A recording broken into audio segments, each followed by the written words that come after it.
बड़ी खबर ये कि इलेक्टोरल बॉन्ड का डेटा सामने आ गया है, जिसको लेकर बहुत हंगामा मचा हुआ था।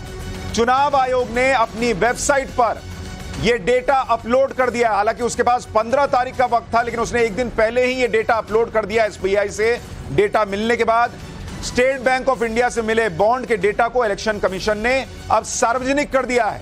और सबसे बड़ी खबर आपको बता दूं, चुनावी बॉन्ड के शुरुआती जो हमने आकलन किया है, उस डेटा में अडानी इंटरप्राइजेस का नाम नहीं है।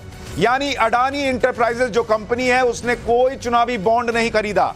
चुनावी बॉन्ड के डेटा में अंबानी की रिलायंस इंडस्ट्रीज का भी नाम नहीं है बॉन्ड खरीदने वालों में। तो यह बड़ी खबर। हालांकि अभी हम उस पूरे डेटा को, क्योंकि बड़ा डेटा उसको खंगाल रहे हैं, लेकिन उसमें कई बड़ी कंपनियों के नाम होने के बावजूद रिलायंस इंडस्ट्रीज और अडानी इंटरप्राइजेस का नाम नहीं है। अडानी की किसी और दूसरी, अभी शुरुआती तौर पर हमको किसी और दूसरी कंपनी का नाम भी नहीं दिखा जिसने ये इलेक्टोरल बॉन्ड खरीदा हो। यह बात आपको इसलिए बता रहा हूं क्योंकि पूरा माहौल ही यह बनाया गया कि जैसे इस इलेक्टोरल बॉन्ड के जरिए नरेंद्र मोदी ने कोई घोटाला किया हो और उस घोटाले का पर्दाफाश होने वाला है इस इलेक्टोरल बॉन्ड के जरिए। लेकिन जितना अडानी अंबानी की सरकार बताया गया, डेटा में शुरुआती तौर पर अडानी इंटरप्राइजेज और रिलायंस इंडस्ट्री का नाम तक नहीं है उन कंपनियों में जिन्होंने चुनावी बॉन्ड खरीदा। लेकिन किन कंपनियों ने चुनावी बॉन्ड खरीदा, उसके बारे में भी आपको आगे बताऊंगा। दरअसल सुप्रीम कोर्ट के ऑर्डर के मुताबिक चुनाव आयोग को 15 मार्च की शाम तक इलेक्टोरल बॉन्ड का डेटा सार्वजनिक करना था। चुनाव आयोग ने एक दिन पहले ही सारा ब्यौरा अपनी वेबसाइट पर डाल दिया है। यह डेटा चुनाव आयोग को 2 दिन पहले ही स्टेट बैंक ऑफ इंडिया ने दिया था, जिसमें पॉलिटिकल पार्टीज को चंदा देने वाले के नाम है और उन पार्टियों के नाम है जिन्होंने इलेक्टोरल बॉन्ड को भुनाया। यह जानकारी 2 अलग अलग डेटा सेट में है, लेकिन इलेक्टोरल बॉन्ड खरीदने वालों में कहीं भी अडानी की कंपनी अडानी इंटरप्राइजेस का नाम नहीं दिख रहा और इस लिस्ट में कहीं भी अंबानी की कंपनी रिलायंस इंडस्ट्रीज का नाम नहीं दिख रहा। इसका मतलब शुरुआती तौर पर यही लग रहा है कि विपक्ष का पूरा प्रोपेगेंडा नरेंद्र मोदी के खिलाफ फेल होता दिख रहा है। विपक्ष जो सोच रहा था कि इलेक्टोरल बॉन्ड की जानकारी सामने आ जाएगी तो वो इसे नरेंद्र मोदी के खिलाफ बड़ा चुनावी मुद्दा बना लेगा, लेकिन शुरुआती तौर पर डेटा को देखने से लग रहा है कि विपक्ष का यह मुद्दा भी फ्लॉप होता नजर आ रहा है। और इस इलेक्टोरल बॉन्ड के डेटा में क्या है, मैं आपको दिखाना चाहता हूं। जरा ये दिखाइए यहां पर दर्शकों को किस तरह से डेटा है। जरा अभी ये स्क्रीन पर रोकिएगा, जरा यहां क्लोज करके दिखाइए। इसके पहले वाला हिस्सा दिखाइए जो मैं आपको डेटा दिखा रहा था, जरा उसको पॉज करके दिखाइए। जैसे अगर आप देखेंगे जो शुरुआती डेटा, शुरुआती तस्वीर में आपको दिखा रहा था, इसको जूम करके आपको दिखाना पड़ेगा। पहली वाली स्क्रीन पर जाइए जरा, पहली वाली स्क्रीन पर। पहली वाली स्क्रीन पर जब आप जाएंगे और आप इसको देखेंगे, ये इतना ज्यादा ब्राइट दिख रहा है कि दर्शकों को दिखेगा ही नहीं। थोड़ा क्लोज दिखा, ये देखिए, इसको पॉज कीजिए जरा, मैं आपको पॉज करके दिखाता हूं। ये जो डेटा है, इसमें इलेक्शन कमीशन ने यहां पर इस वेबसाइट का नाम दिया हुआ, ये आप देख रहे हैं। इस वेबसाइट पर जाकर कोई भी डेटा को देख सकता है। It may be recalled that in the said matter, ECI has consistently and categorically weighed in favor of disclosure and transparency, a position reflected in the proceedings of the Honorable Supreme Court and noted in the order also. Anuj Chandak, Joint Director Media, इन्होंने ये list जारी की है और इसमें बकायदा website दी हुई है। अब जरा इससे पहले वाली जो, हाँ, ये पेज पे रोकिए जरा, ये मैं आपको दिखाना चाह रहा था। इस पेज पर जैसे ही आप जाते हैं, यहां पर आप देखिए, यहां पर 2 पार्ट हैं। पार्ट 1 लिखा हुआ है details of electoral bond submitted by SBI, part 1, और ये है part 2 details of electoral bond submitted by SBI, part 2। ये 2 पार्ट यहां पर दिए गए हैं, यानी किसने बॉन्ड खरीदा इसका डेटा यहां पर दे दिया गया है, ये है पार्ट 1 में, और किसने भुनाया बॉन्ड को, इसका पार्ट दे दिया गया है पार्ट 2 में। अब मैं आपको डे 1 से यही बात समझा रहा था कि ये तो इन लोगों ने डेटा दे दिया, लेकिन दिक्कत यह है कि ये दोनों मैच नहीं हो सकते। और एसबीआई यही बात कह रहा था कि आप हमको समय दीजिए, हम डेटा मैच करके बता देते हैं कि किसने बॉन्ड खरीदा और किसको डोनेशन दी, किसको चंदा दिया। अब लिस्ट आ गई कंपनियों की, लिस्ट आ गई पॉलिटिकल पार्टीज की, जिनकी लिस्ट ऑलरेडी थी कि भाई उनको इतना चंदा मिला है, लेकिन कुछ पता नहीं चल रहा है कि किसने किसको चंदा दिया। अब मैं जरा आपको दिखाता हूं किस तरह से चंदा दिया गया है, जरा उसका एक उदाहरण आपको देता हूं। जरा यहां पर डालिए वो चंदे वाली पेज को डालिए जिसमें हमने कंपनी के बारे में आपको दिखाया। ये जरा तस्वीर देखिए, जैसे अगर आप इस तस्वीर को देखेंगे, इसको जरा जूम करके दिखाइए। अब इसमें अब हमने उदाहरण के लिए भारतीय एयरटेल लिया है, ऐसा नहीं है, इसमें बहुत सारी कंपनियां हैं। जैसे 18 अप्रैल 2019 भारतीय एयरटेल लिमिटेड, इसने इकाई, दहाई, सैकड़ा, हजार, 10,000, लाख, 10 लाख रुपए का डोनेशन दिया, चंदा मतलब पॉलिटिकल इलेक्टोरल बॉन्ड खरीदा। इसी तरह से फिर 1 करोड़ का इलेक्टोरल बॉन्ड भारतीय एयरटेल ने खरीदा। कहीं 1 करोड़ है, कहीं 10 लाख है, कहीं फिर 1 करोड़ नजर आता है। तो 1-1 करोड़ के भी बॉन्ड हैं, 10-10 लाख के भी बॉन्ड हैं, कई सारे ऐसे बॉन्ड हैं। अब इसमें यही नहीं पता चलेगा कि ये बॉन्ड जो इन लोगों ने खरीदा, ये पैसा गया किस पार्टी को, क्योंकि इसमें सिर्फ लिस्ट ये है कि भाई इस कंपनी, ये देखिए आपको लिस्ट दिख रही है, किस किस ने खरीदा उसके बारे में आपको दिख रहा है। इसमें कौन कौन है, जैसे भारतीय एयरटेल का हमने आपको दिखाया। इसी तरह से एक कंपनी है एसएल माइनिंग, जरा उसका डेटा डालिए। अब इसमें आप देखिए एसएल माइनिंग ने आपको दिख रहा है कई जगह पर 1-1 करोड़ रुपए के बॉन्ड खरीदे हैं 2019 में, ये नजर आता है। इसी तरह से एक और कंपनी है फ्यूचर गेमिंग। अब ये कंपनी, इसके बारे में बहुत ज्यादा लोगों ने नहीं सुना, लेकिन इसको आप देखिए, इसने 1-1 करोड़ रुपए के बॉन्ड खरीदे और साल 2024 में ज्यादा बॉन्ड खरीदता हुआ ये नजर आया है जनवरी के महीने में। अब इस कंपनी ने भी बॉन्ड खरीद लिए, लेकिन इसने किसको ये पैसा दिया ये पता ही नहीं है। चुनावी बॉन्ड से चंदा देने वाली कंपनियों में डीएलएफ भी शामिल है, तो वहां उसका भी नाम दिखता है। वेदांता कंपनी ने भी चुनावी बॉन्ड के जरिए चंदा दिया है, उसके भी हमको डेटा नजर आया। बहुत सारी कंपनियां हैं, बहुत सारी। हमारे साथ गौरव श्रीवास्तव हमारे सहयोगी जुड़ रहे हैं इस खबर पर।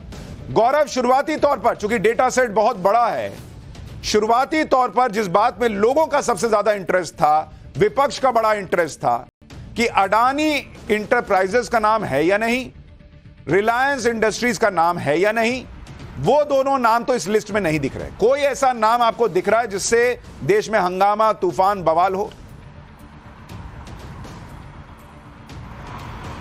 देखिए, फौरी तौर पर अगर आप इस लिस्ट में कोई भी पीडीएफ फाइल अगर डाउनलोड करेगा, सिर्फ पत्रकार ही नहीं, कोई राजनीतिक दल नहीं, कोई आम आदमी भी, तो उस पीडीएफ फाइल में जाकर अपने मोबाइल में सर्च करके वो अडानी, रिलायंस या इन तरह के नाम डालकर कोशिश करेगा सर्च करने की कि क्या अंबानी, अडानी ही वो 2 सबसे बड़े कॉर्पोरेट हैं जिनके नाम पर देश में लूट मचने का आरोप लगाया जाता है। फिलहाल वो नाम नहीं है, लेकिन राजनीतिक दलों को इस बात का भी शक था, विपक्षी दलों को खास करके, कि क्या जो नाम है वो इस तरह के कंपनियों द्वारा दिए गए हैं जो बोगस कंपनियां हैं। ये एक चर्चा का विषय हो सकता है। लेकिन मैं बड़ी खबर दर्शकों के लिए अभी के लिए अपडेट कर दूं कि सुप्रीम कोर्ट में चुनाव आयोग ने एक नई पिटीशन अभी डाली है, और ये पिटीशन उस वक्त डाली है जब एक तरफ चुनाव आयोग ने एसबीआई का डेटा अपलोड कर दिया है, और उस पिटीशन में चुनाव आयोग ने सुप्रीम कोर्ट के आदेश में स्पष्टीकरण की मांग की है, क्योंकि जो डेटा अपलोड कराया गया है वो 2 सेट्स ऑफ डेटा है। और जब सुनवाई हो रही थी उस वक्त भी हरीश साल्वे जो एसबीआई की तरफ से पेश हुए थे, उन्होंने कहा कि 2 साइलोज में जो है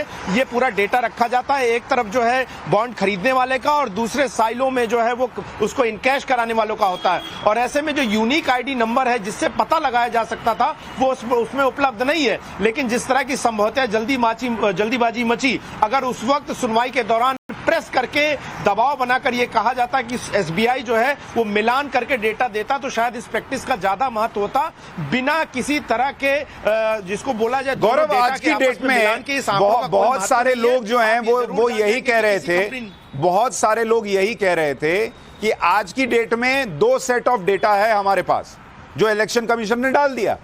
एक सेट ऑफ डेटा है कि किस पॉलिटिकल पार्टी ने कौन सा इलेक्टोरल बॉन्ड बुनाया। भाई वो डेटा तो ऑलरेडी सबके पास था कि भाई बीजेपी को इतना चंदा मिला, कांग्रेस को इतना मिला, टीएमसी को इतना मिला। लोगों का इंटरेस्ट इस बात में था, और जो विपक्ष आरोप लगा रहा था कि भाई किस बिजनेसमैन से पैसा लिया गया, बीजेपी ने किससे पैसा लिया, ऐसा लग रहा था जैसे बहुत बड़ा घोटाला है। अब दूसरा सेट जो आया उसमें अडानी इंटरप्राइजेस का नाम नहीं है बॉन्ड खरीदने वालों में, रिलायंस इंडस्ट्रीज का नाम नहीं है बॉन्ड खरीदने वालों में, और जिनके नाम भी हैं बड़ी कंपनियों के, उन्होंने किसको चंदा दिया ये पता ही नहीं चल रहा। तो अब ये पूरी लड़ाई कहां जाएगी, और विपक्ष का कोई रिएक्शन आया है क्या इस पर?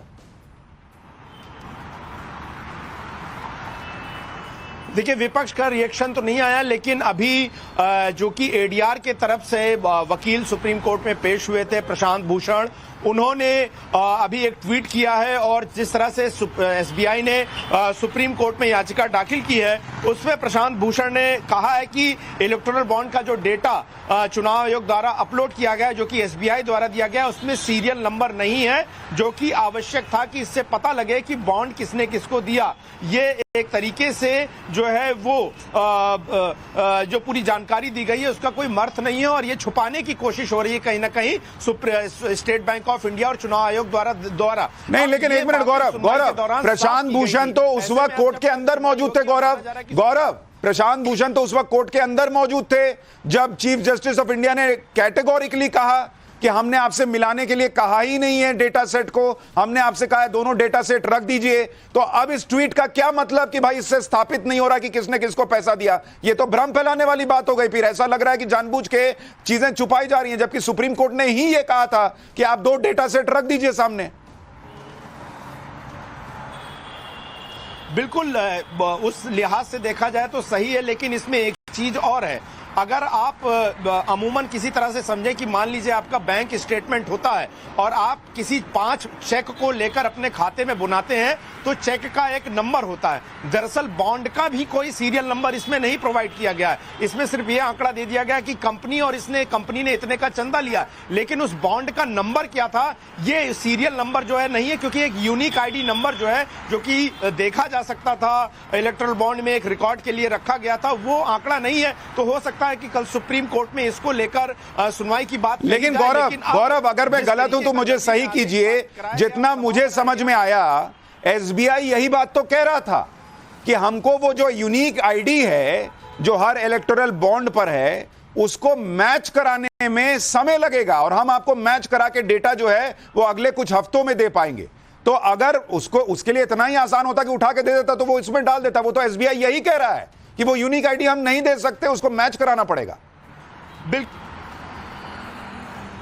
बिल्कुल, एसबीआई ने यही कहा था और 30 जून के लिए इसी वजह के समय मांगा था। और हो सकता है कि इस डेटा के आने के बाद एडीआर या अन्य जो याचिकाकर्ता ये सवाल खड़ा करें, इसी वजह से चुनाव आयोग ने पहले ही पिटीशन डालकर सुप्रीम कोर्ट के आदेश में स्पष्टीकरण मांगा है, जिस पर कल सुनवाई है। दर्शकों के लिए साफ कर दें, साइलोज शब्द का इस्तेमाल किया था, यानी कि 2 अलग अलग आइसोलेटेड प्लेस बनाए गए थे, जिसमें बॉन्ड खरीदने वालों का डेटा अलग था, बॉन्ड को भुनाने वाले राजनीतिक दलों का डेटा अलग था। आपस में उनका कोई कोरिलेशन नहीं था, कहीं से भी वो कोरिलेट नहीं होते थे और इसी आधार पर जो है वो बॉन्ड की गोपनीयता की बात जो है बार बार कही। ठीक है गौरव, बहुत बहुत आपका धन्यवाद इस बड़ी जानकारी के लिए। बड़ी खबर जिस पर आज हमने